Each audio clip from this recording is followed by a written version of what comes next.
Hello again. So in our last video, we discussed uh, these types of sequences called arithmetic sequences. And in arithmetic sequences, you have a common difference d, where you add that difference d to each previous term, right? Um, but there's another type of sequence we can have too, where we don't have a common difference, but we have something called a common ratio. Okay. Um, so this is kind of a natural next step from this. So a geometric sequence is what it has the common ratio here. Okay, so the formula for a geometric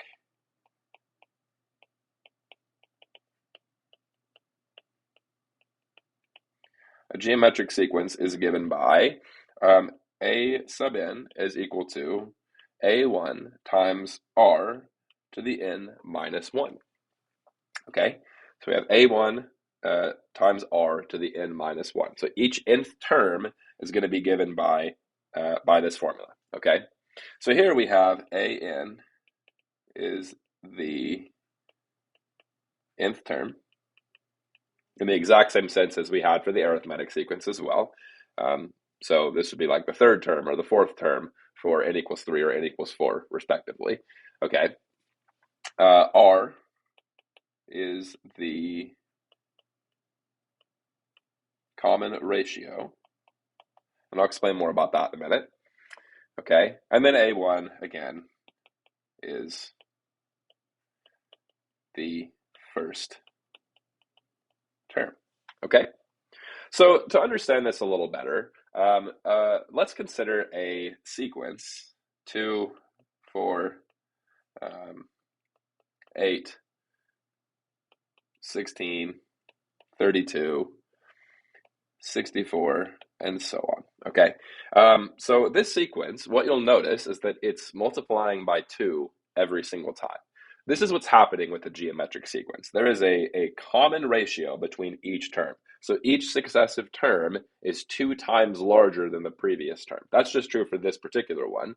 But really what you can think of it as is, so in this case, I guess we could say r is equal to 2.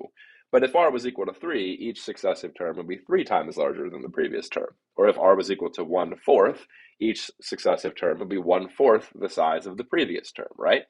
Um, so here we can say that a1 is equal to 2, all right?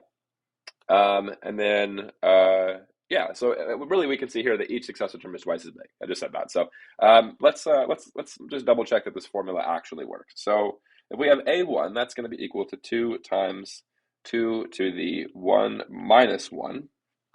Okay, so that's going to be equal to 2 times 1, because we'll have 2 to the 0th power, which is just 1, and that's 2. A2 is going to be given by 2 times 2 to the 2 minus 1, which is going to be equal to 2 times 2 to the 1, or just 2 times 2, which is 4. The third term in the sequence is going to be given by 2 times 2 to the 3 minus 1, which is the same thing as 2 times 2 squared, which is 4. So 2 times 4, that's 8. A4 is given by 2 times 2 to the 4 minus 1, which is 2 times 2 to the third, which is 8. So 2 times 8, and we get 16.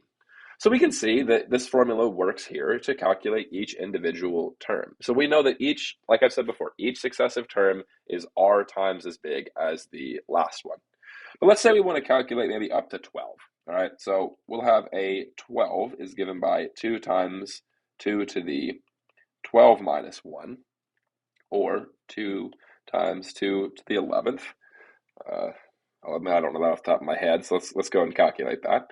2 to the 11th is 2048, and we're going to multiply that times 2, and that will give us 4096. Okay, so typically with with geometric sequences, they are oftentimes they are, especially if you have some r value greater than 1, they are going to get very big very quickly. If you have some r value less than 1, typically the sequence is going to get smaller and smaller, or at the very least it's going to approach some number as time goes on.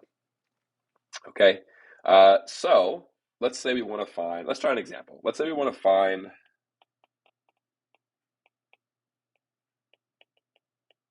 the first four terms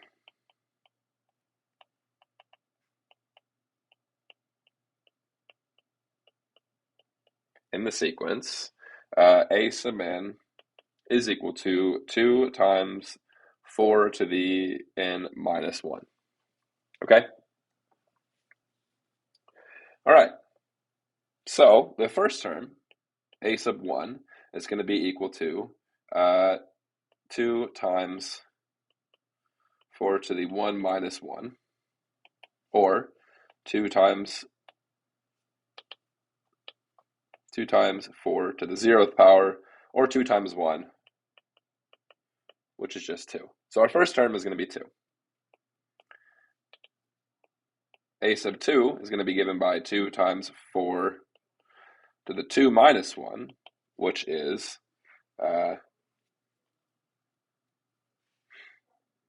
2 times 4, which is 8.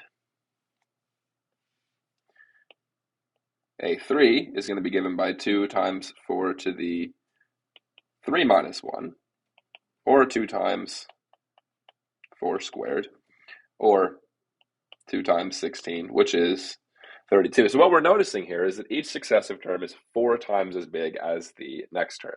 So then we know by that, since our common ratio is r is 4, we can just take that previous term, 32, and multiply it by 4, and we'll get our fourth term is 128. Okay? So there we go. There's a quick introduction to geometric sequences. Next, we're going to be dealing with finding the sum of the first n terms of both arithmetic and geometric sequences.